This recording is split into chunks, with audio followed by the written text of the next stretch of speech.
मेरे प्यारे बच्चों, अथर्व क्लासेस में आप सभी का बहुत बहुत स्वागत है। आज मैं लेके आया हूँ आपके लिए लास्ट 6 मंथ के करंट अफेयर्स के क्वेश्चन, जो कि किसी भी एग्ज़ाम में पूछे जा सकते हैं। मोस्ट इंपॉर्टेंट प्रश्न है।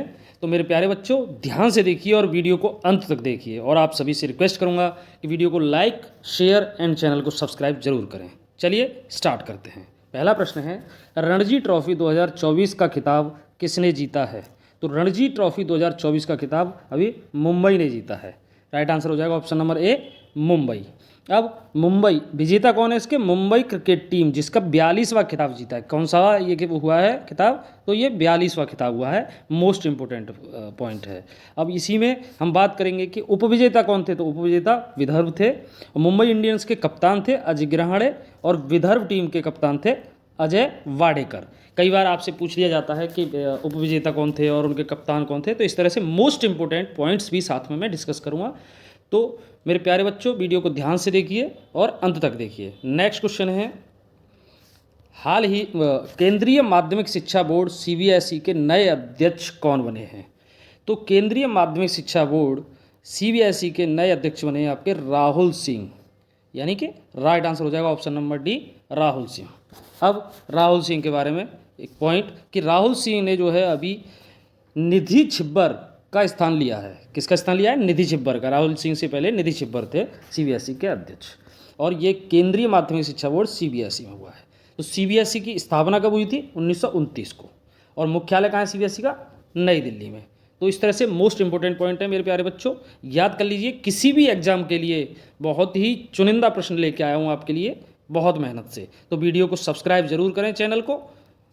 चलिए नेक्स्ट क्वेश्चन है आपका, मार्च 2024 में किस देश के पहले निजी क्षेत्र के रॉकेट कैरोस का प्रक्षेपण विफल रहा है?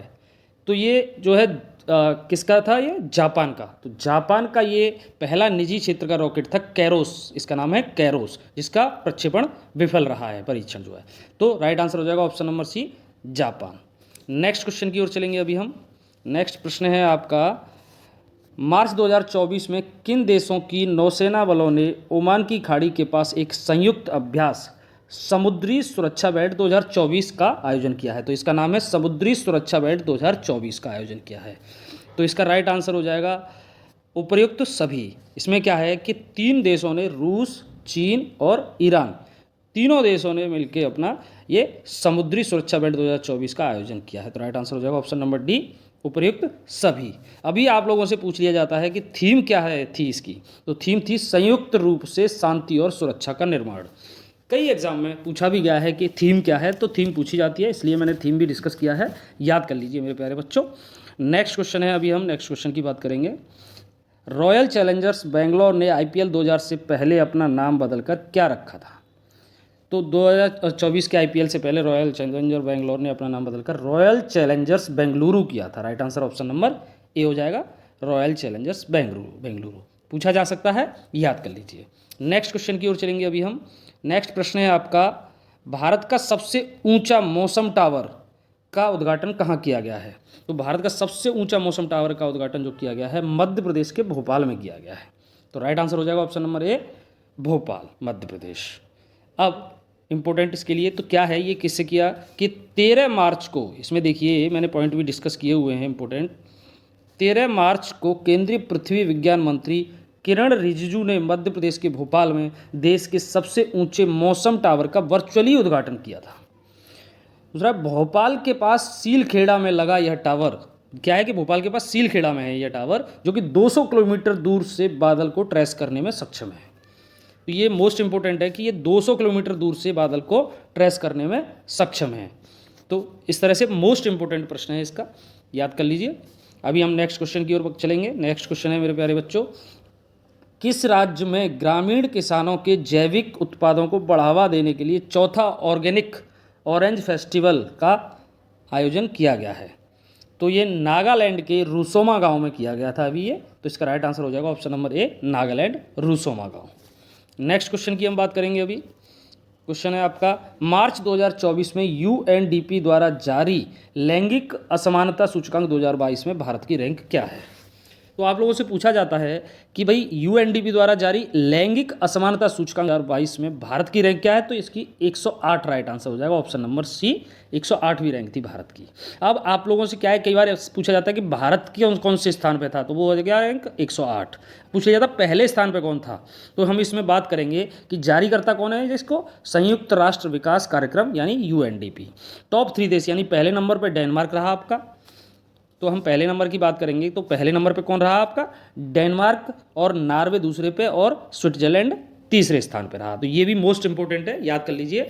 भारत के बारे में अगर पूछा जाता है आपसे तो 108वीं रैंक रही भारत की लैंगिक असमानता सूचकांक 2022 में, जो कि 2024 में यूएनडीपी द्वारा जारी किया गया। पहला देश पूछा जाता है, पहली रैंक किसकी थी, डेनमार्क, दूसरा नॉर्वे, और तीसरा स्विट्जरलैंड। नेक्स्ट क्वेश्चन की ओर चलेंगे मेरे प्यारे बच्चों। दुनिया की पहली 3D प्रिंटेड मस्जिद का निर्माण कहाँ किया गया है, तो दुनिया की पहली 3D प्रिंटेड मस्जिद का निर्माण किया गया है अभी सऊदी अरब में, तो राइट आंसर हो जाएगा ऑप्शन नंबर बी सऊदी अरब। नेक्स्ट क्वेश्चन की अभी बात करेंगे हम। नेक्स्ट प्रश्न है आपका, भारत और किस देश के बीच संयुक्त अभ्यास धर्म गार्जियन का आयोजन किया गया है, तो धर्म गार्जियन का जो आयोजन किया गया वो किया गया आपका भारत और जापान के बीच, तो राइट आंसर हो जाएगा ऑप्शन नंबर बी जापान। अब कुछ इंपॉर्टेंट पॉइंट्स क्या है कि आपका भारतीय सेना और Japan ground self defence force के बीच संयुक्त सैन्य अभ्यास धर्म गार्जियन का 5वां संस्करण राजस्थान के महाजन फील्ड फायरिंग रेंज में शुरू, तो ये इंपॉर्टेंट है, याद कर लीजिए। और ये कब से कब तक चला, ये चला था आपका आयोजन जिसका हुआ था 25 फरवरी से 9 मार्च तक। इस तरह से ये मोस्ट इंपॉर्टेंट हो जाता है मेरे प्यारे बच्चों, याद कर लीजिए, नोट कर लीजिए। नेक्स्ट क्वेश्चन की बात करेंगे। नेक्स्ट प्रश्न है आपका, भारत के सबसे लंबी cable stay bridge Sudarshan bridge, जिसका नाम है सुदर्शन ब्रिज, का उद्घाटन कहाँ किया गया है, तो ये सुदर्शन ब्रिज का जो है उद्घाटन किया गया है द्वारका में, गुजरात के द्वारका में, राइट आंसर हो जाएगा ऑप्शन नंबर बी, जो कि भारत के सबसे लंबे केबल स्टे ब्रिज है, जिसको कहेंगे कि सुदर्शन ब्रिज। अब इसकी कुछ इंपॉर्टेंट पॉइंट्स में आता है आपका कि इसका उद्घाटन किया था प्रधानमंत्री नरेंद्र मोदी ने। यह ब्रिज ओखा मुख्य भूमि और बेट द्वारका द्वीप को जोड़ता है। सुदर्शन सेतु, जिसे पहले सिग्नेचर ब्रिज के नाम से जाना जाता था, और इसका निर्माण में जो खर्चा हुआ वो हुआ 979 यानी 979 करोड़ रुपए की लागत लगी। तो ये इंपॉर्टेंट प्रश्न हैं और पॉइंट्स भी हैं इंपॉर्टेंट, किसी भी एग्जाम में आपसे पूछे जा सकते हैं, इसलिए ध्यान से पढ़िए और याद करिए मेरे प्यारे बच्चों। मैं इसीलिए बार बार कह रहा हूँ कि ये मोस्ट इंपॉर्टेंट प्रश्न मैं लेके आया हूँ, बहुत मेहनत से लेके आया हूँ, तो याद कर लीजिए। नेक्स्ट क्वेश्चन है आपका, फरवरी 2024 में अट्टुकल पोंगल पर्व कहाँ मनाया गया है, तो अट्टुकल पोंगल पर्व जो है आपका केरल के तिरुवनंतपुरम में मनाया गया फरवरी 2024 में, तो राइट आंसर हो जाएगा option number C Thiruvananthapuram Kerala में। नेक्स्ट क्वेश्चन की ओर चलेंगे अभी हम। नेक्स्ट प्रश्न है आपका, भारत का सबसे बड़ा हरित हाइड्रोजन उत्पादन केंद्र कहाँ स्थापित किया गया है। मेरे प्यारे बच्चों, क्वेश्चन का लेवल देख के आपको समझ में आ जाएगा कि किसी भी एग्जाम के लिए मोस्ट इंपॉर्टेंट प्रश्न है, और इसी तरह के वीडियोस लाने के लिए मुझे सपोर्ट करें, मेरे वीडियो को लाइक शेयर एंड चैनल को सब्सक्राइब जरूर करें। तो ये आपसे पूछा गया कि भारत का सबसे बड़ा हरित हाइड्रोजन उत्पादन केंद्र कहाँ स्थापित किया जाएगा, तो इसका राइट आंसर हो जाएगा option number C Visakhapatnam, Andhra Pradesh के विशाखापट्टनम में, option number C right answer. अब कुछ इंपॉर्टेंट पॉइंट्स, जैसे कि एनटीपीसी ग्रीन एनर्जी लिमिटेड द्वारा आंध्र प्रदेश के विशाखापट्टनम में भारत का सबसे बड़ा हरित हाइड्रोजन उत्पादन केंद्र स्थापित किया गया है। इसका उद्देश्य क्या है, उद्देश्य भी आपको बताया गया है इसमें। तो उद्देश्य क्या है कि भारत को हरित हाइड्रोजन और उसके डेरिवेटिव्स के उपयोग व निर्यात के क्षेत्र में वैश्विक केंद्र बनाना, ये हमारा उद्देश्य है इसका। नेक्स्ट क्वेश्चन की हम बात करेंगे। नेक्स्ट प्रश्न है आपका, विश्व बैंक की वैश्विक पर्यावरण सुविधा की पहली महिला निदेशक कौन बनी है, तो गीता बत्रा जो है अभी विश्व बैंक की वैश्विक पर्यावरण सुविधा की पहली महिला निदेशक बनी है, राइट आंसर हो जाएगा option number B Gita Batra.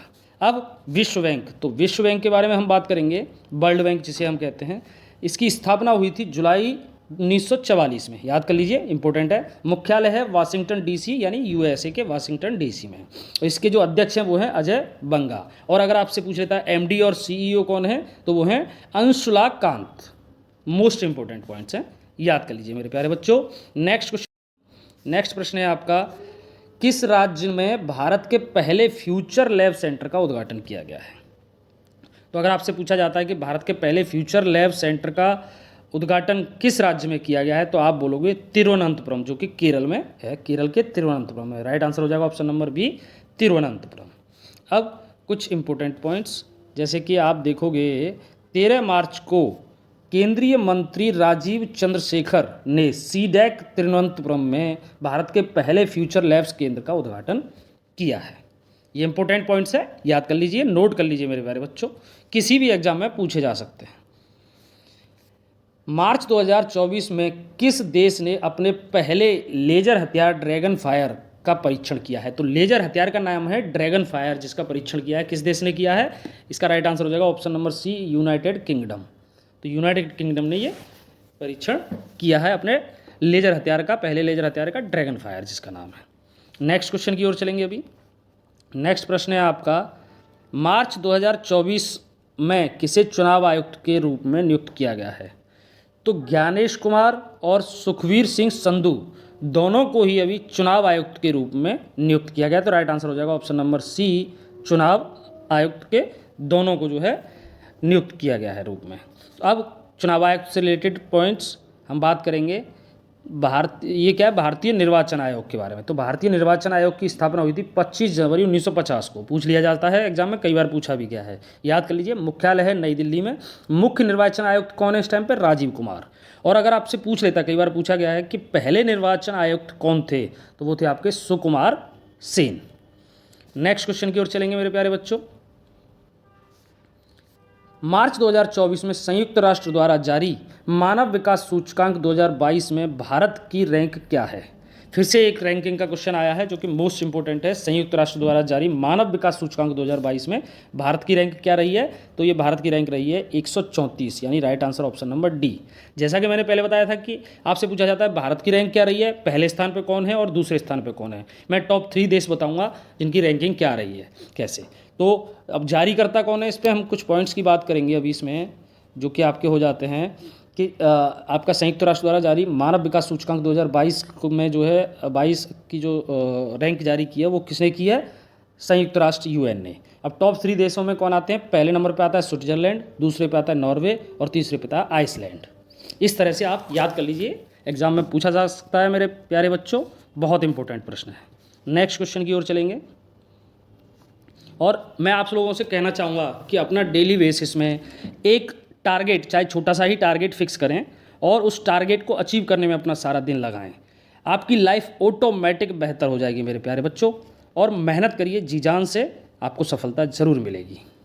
और हम नेक्स्ट क्वेश्चन की बात करेंगे। 19 कुछ प्रश्न है। फरवरी 2024 में मोबाइल वर्ल्ड कांग्रेस का आयोजन कहाँ किया गया था? तो मोबाइल वर्ल्ड कांग्रेस का आयोजन जो किया गया था आपका बार्सिलोना, स्पेन में किया गया था, यानी स्पेन के बार्सिलोना में। राइट आंसर हो जाएगा ऑप्शन नंबर बी, बार्सिलोना में। अब इसका इंपॉर्टेंट कुछ पॉइंट्स है जिसके बारे में हम बात करेंगे, वो है इसका आयोजन global system for mobile communication यानी जीएसएम ने किया, जो दुनिया भर में मोबाइल नेटवर्क ऑपरेटर के हितों का प्रतिनिधित्व करने वाला वैश्विक संघ है जीएसएम। ठीक है, तो इस तरह से मोस्ट इंपोर्टेंट प्रश्न है। नेक्स्ट क्वेश्चन की हम बात करेंगे। नई दिल्ली में राष्ट्रपति भवन के अमृत उद्यान में पर्पल फेस्ट का उद्घाटन किसके द्वारा किया गया है? तो नई दिल्ली में राष्ट्रपति भवन के अमृत उद्यान में पर्पल फेस्ट जो हुआ उसका उद्घाटन किया अपने देश की राष्ट्रपति द्रौपदी मुर्मू ने। अब द्रौपदी मुर्मू के बारे में मैं कुछ बताना चाहूँगा। ये हमारे 15वीं राष्ट्रपति हैं हमारे देश की, द्रौपदी मुर्मू, जो कि पहली आदिवासी महिला हैं।